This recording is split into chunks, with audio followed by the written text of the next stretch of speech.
algumas observações sobre o cateterismo vesical, né? O cateterismo deve ser evitado sempre que possível, né? Mas quando necessário, preferencialmente realizar o cateterismo de alívio, né? Sobre a prescrição médica, né?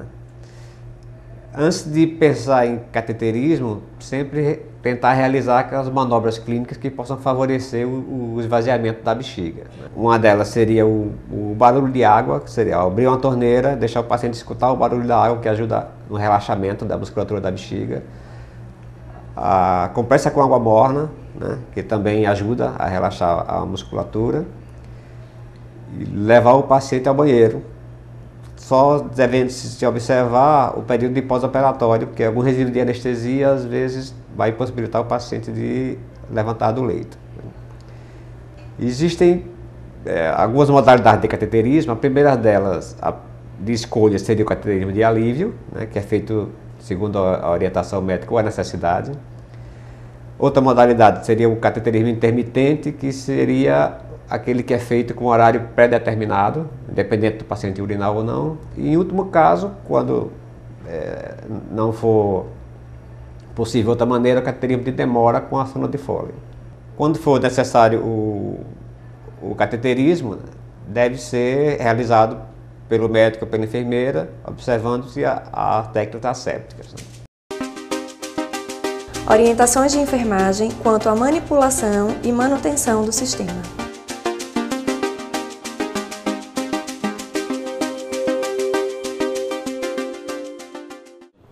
O sistema para cateterismo vesical é constituído de uma sonda Foley, ou de demora, e um sistema coletor.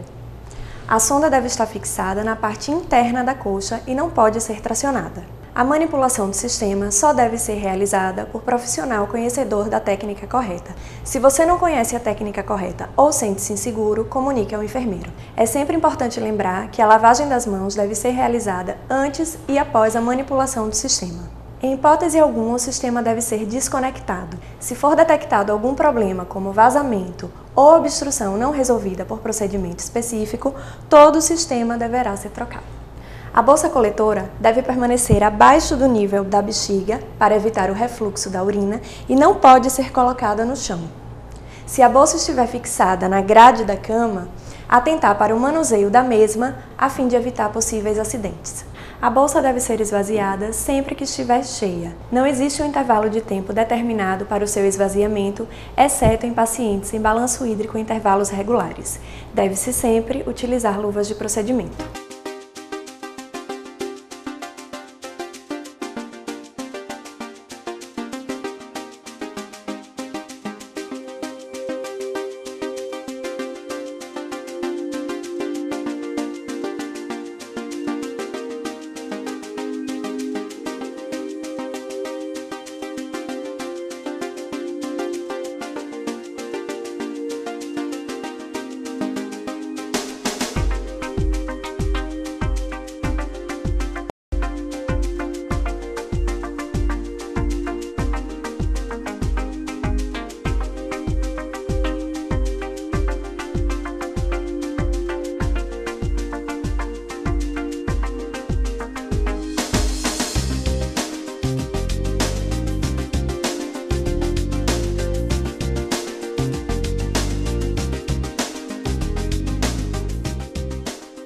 Se ocorrer contato acidental de urina com a pele através de respingos, toda a região deve ser lavada com água e sabão e em seguida passar álcool a 70%. Em caso de obstrução da sonda, evidenciada por retenção do fluxo de urina ou queixa do paciente, realizar a desobstrução utilizando uma seringa de 60 ml, que deverá ser desprezada após o uso. A coleta de urina para exames deverá ser realizada em local específico para esse fim, fazendo prévia desinfecção com álcool a 70%.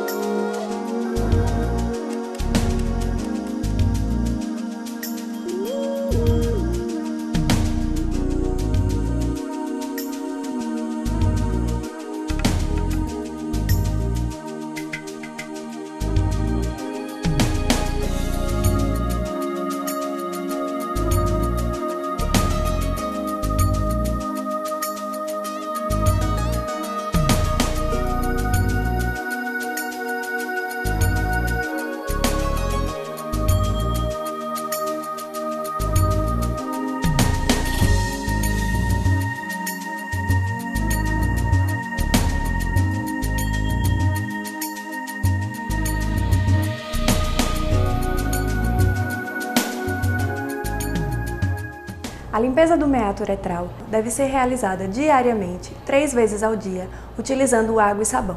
Em pacientes com diarreia, realizar a limpeza após cada dejeção. O paciente deve ser orientado quanto ao correto manuseio da bolsa coletora ao deambular, observando o posicionamento abaixo do nível da bexiga.